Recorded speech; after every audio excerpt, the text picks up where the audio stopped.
नमस्कार दोस्तों, नाम Rohit Kumar Srivastava. Welcome to our channel Srivastava strategy. आज हम लोग एक बेहतरीन इन्फॉर्मेशन के बारे में बात करेंगे, बेहतरीन इंडस्ट्री के बारे में बात करेंगे। उस इंडस्ट्री में बात करने से पहले थोड़ा सा 200 साल में पीछे ले जाना चाहूँगा आप लोगों को। दोस्तों, जब वर्ल्ड में और इंडिया में ट्रेन आई थी तो कितने लोग बोलते थे कि ट्रेन चलेगी? बहुत कम लोग बोलते थे ट्रेन चलेगी। लेकिन जो लोग उस समय बोलते थे ट्रेन चलेगी, उन्होंने चमत्कार किया, और जो लोग बोलते थे ट्रेन नहीं चलेगी, वो केवल दुनिया उनको बनाते हुए देखा और उनको चलाते हुए देखा, उनको ये आविष्कार सक्सेस करते हुए देखा, बस वो ताली ही बजाते रह गए। यानी कि 90% पीपल ताली बजाने के लिए थे उस समय भी, और 10% पीपल उसको सराहने के लिए थे। ऐसे ही जब एरोप्लेन आया 1904 में, 1903 में, तो उस समय भी लोग मना कर रहे थे, यार जहाज़ कैसे चल सकता है, एरोप्लेन हवा में उड़ ही नहीं सकता है, वो पक्षी थोड़ी ना है कि उड़ जाएगा हवा में। लेकिन राइट ब्रदर्स ने बोला कि नहीं, ये उड़ेगा, और उड़ा के छोड़ा। और देखो, आज एक देश से दूसरे देश में जाने के लिए वो बिना उसके हम लोग सर्वाइव ही नहीं कर सकते, बिना उसके हम लोग जा ही नहीं सकते। इसी तरीके से जब टेलीफोन आया तो लोगों ने बोला कि यार ये टेलीफोन तो नहीं चल सकती, कैसे एक व्यक्ति दूसरी जगह सुन सकता है, कैसे आप कॉइन डालोगे और वहाँ पे आप घंटी बजेगी, ऐसा पॉसिबिलिटी ही नहीं है, पॉसिबल ही नहीं है, हो ही नहीं सकता। लेकिन टेलीफोन बना, जब ग्राम बेल ने टेलीफोन का आविष्कार किया था, तो उसके पास भी चैलेंजेस आए होंगे, उसके साथ भी प्रॉब्लम आए होंगे। टेलीफोन बना, और आज के डेट में टेलीफोन हमारे लिए, फ़ोन हमारे लिए कितना ज़रूरी चीज़ हो गया है। बिना उसके हम मर जाएंगे, बिना उसके हम जी नहीं सकते, क्योंकि हमें उठने के बाद भी व्हाट्सएप चेक करना है, हमें उठने के बाद भी फ़ोन करना है, बहुत सारी चीज़ें, लॉट्स ऑफ थिंग हम लोगों को व्हाट्सएप सेलफोन के थ्रू करना पड़ता है। तो जो चीज़ उस समय मना हो गया था, उस समय ये हमारे जीवन का मतलब मेन प्रायोरिटी में आ गया है। फर्स्ट, सेकंड, थर्ड और प्रायोरिटी की बात की है तो फ़ोन एक पहला प्रायोरिटी में लोग फ़ोन ही देंगे। उसी तरीके से डायरेक्ट सेलिंग जब आई, डायरेक्ट सेलिंग इंडिया में, तो डायरेक्ट सेलिंग में भी लोग ऐसा ही कह रहे थे कि डायरेक्ट सेलिंग नहीं चलेगी। उस समय भी कुछ लोग बोल रहे थे कि डायरेक्ट सेलिंग चलेगी। जो लोग बोल रहे थे डायरेक्ट सेलिंग चलेगी, वो लोग आज के डेट में कहाँ से कहाँ हैं, और जो लोग बोल रहे थे डायरेक्ट सेलिंग नहीं चलेंगे, वो लोग उस कंपनियों में काम कर रहे हैं। दोस्तों, जब इंडिया में 1998 में डायरेक्ट सेलिंग आई थी, एक और फिल्म करके कंपनी थी, जब डायरेक्ट सेलिंग को लेके आए थे इंडिया में, तो उस समय भी डायरेक्ट सेलिंग बहुत अच्छी इंडस्ट्री थी। लेकिन वो होता क्या था कि लोग, हम जैसे लोग ना, मतलब हम सबकी बात कर रहा हूँ मैं, तो जल्दी अमीर बनने के लिए लोग मतलब एक गलत कदम उठा लेते हैं और फिर इंडस्ट्री को गलत कहते हैं। क्योंकि उस समय 1998 में 2000, 2003 तक, 2005 तक लोग मनी सर्कुलेशन को भी डायरेक्ट सेलिंग में इन्वॉल्व कर दिए थे। क्योंकि डायरेक्ट सेलिंग का सीधा मतलब है कि एक जगह से डायरेक्ट कंज्यूमर के पास जो प्रोडक्ट पहुंचता है उसको डायरेक्ट सेलिंग बोलते हैं, उसको डायरेक्ट सेलिंग बोलते हैं। अगर कोई भी प्रोडक्ट डायरेक्ट मैन्युफैक्चरर से और हमें डिलीवर होता है तो वो direct selling. Amazon direct selling करता है, डायरेक्ट कंपनी से उठाता है और डायरेक्ट हमारे पास आता है।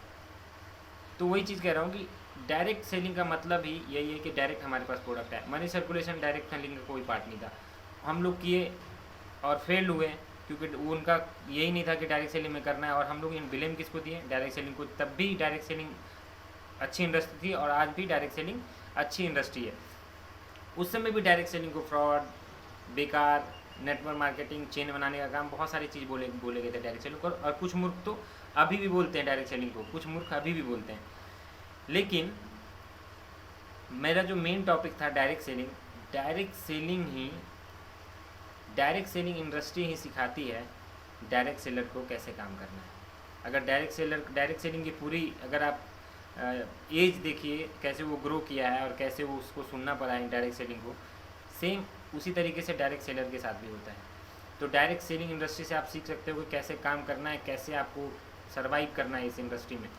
जब डायरेक्ट सेलिंग शुरू में आई तो क्या उनको सुनना नहीं पड़ा था? क्या उनको फेलियर का सामना नहीं करना पड़ा था? उनको भी करना पड़ा था, उनको भी सुनना पड़ा था, लेकिन वो टिके रहे। तो नंबर 1 लेसन जो है अपना, डायरेक्ट सेलिंग में जब हम आते हैं तो हमें टिकना बहुत ज़रूरी है। टिकना इन द सेंस ये नहीं कि आपने अपना बिजनेस स्टार्ट कर दिया और उसके बाद से बैठ गए। टिकना इन द सेंस कि आप बिज़नेस स्टार्ट कीजिए, उसके बाद से एफर्ट करते रहो। फेलियर आते रहेंगे, एक दिन आपको सक्सेस भी मिलेगा, तो आप उसके अकॉर्डिंग आप उसको करते रहें, मतलब एफर्ट करते रहें डायरेक्ट सेलिंग में आने के बाद। तो डायरेक्ट सेलिंग एक पहला लेसन आपको सिखा दिया कि आपको टिकना बहुत ज़रूरी है और एफर्ट के साथ टिकना ज़रूरी है। दूसरा, सुनना पड़ेगा। क्या डायरेक्ट सेलिंग इंडस्ट्री को सुनना नहीं पड़ा था, लोग फ्रॉड तक बोल दिए थे डायरेक्ट सेलिंग इंडस्ट्री फ्रॉड है। आपको तो ये बोलते हैं अभी चल नहीं चलेगा, नहीं हो पाएगा, पॉसिबिलिटी नहीं है, कुछ नहीं होता इन सब चीज़ों में, कुछ नहीं रखा इन सब चीज़ों में, इतना ही सुनना पड़ेगा। लेकिन अगर उसी तरीके से डायरेक्ट सेलिंग इंडस्ट्री अगर सुन के चली जाती तो क्या इतनी बड़ी इंडस्ट्री आज के डेट में बनती? नहीं बनती। कितने लाखों करोड़ों लोगों के सपनों को साकार किया गया पे होता? नहीं होता। उसी तरीके से आपको भी यहाँ पे डायरेक्ट सेलिंग इंडस्ट्री में रहना पड़ेगा, सुनना पड़ेगा। और बोलते हैं ना कि हीरा को जितना पॉलिश करो, जितना रगड़ो, उतना ही शाइनिंग देता है, यानी चमकता है। तो आप जितना दिन डायरेक्ट सेलिंग में घिसोगे ना, और जितना दिन चमकोगे ना, जितना दिन घिसोगे पॉलिश करोगे, उतना ही चमकोगे आप। आज के डेट में डायरेक्ट सेलिंग नंबर 1 इंडस्ट्री बनने वाली है दोस्तों, नंबर 1 इंडस्ट्री बनने वाली है। क्या आप और हम नंबर 1 हैं? ये सोचने वाली बात है। क्या हम और आप जिस तरीके से डायरेक्ट सेलिंग इंडस्ट्री सर्वाइव करके यहाँ तक पहुँची है, क्या हम सर्वाइव कर रहे हैं? क्या हम उतना एफर्ट कर रहे हैं? क्या हम लड़ रहे हैं? जब 2016 में FDSA का गठन हुआ, उससे पहले तो कोई बॉडी नहीं था, IDS से काम कर रही थी केवल। बहुत लोगों ने बोला कि इंडस्ट्री में एक गाइडलाइन आना चाहिए। 2016 में guideline I FDSA, federation of direct selling association के नाम से। जैसे बैंकिंग सेक्टर में RBI, इंश्योरेंस सेक्टर में IRDA, उसी तरीके से डायरेक्ट सेलिंग में भी FDSA का गठन हुआ। अब देखिए गवर्नमेंट भी कितनी तेज़ी तरीके से डायरेक्ट सेलिंग में काम कर रही है, डायरेक्ट सेलिंग इंडस्ट्री में काम कर रही है इसको ग्रो करने के लिए, क्योंकि सबको पता है कि यही एक ऐसी इंडस्ट्री बची है जिसमें टैलेंट को रिवॉर्ड नहीं दिया जाता, हार्ड वर्क को रिवॉर्ड दिया जाता है। कैसे?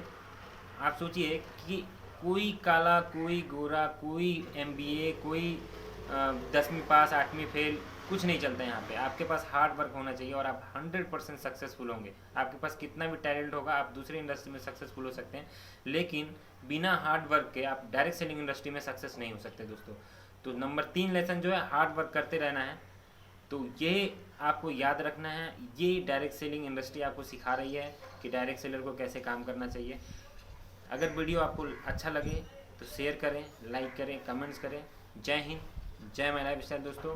मिलते हैं फिर नेक्स्ट वीडियो में। आपका प्यार अगर मिलता रहेगा तो और भी हम लोग वीडियो बनाते रहेंगे। तो थैंक यू, जय हिंद, जय माय।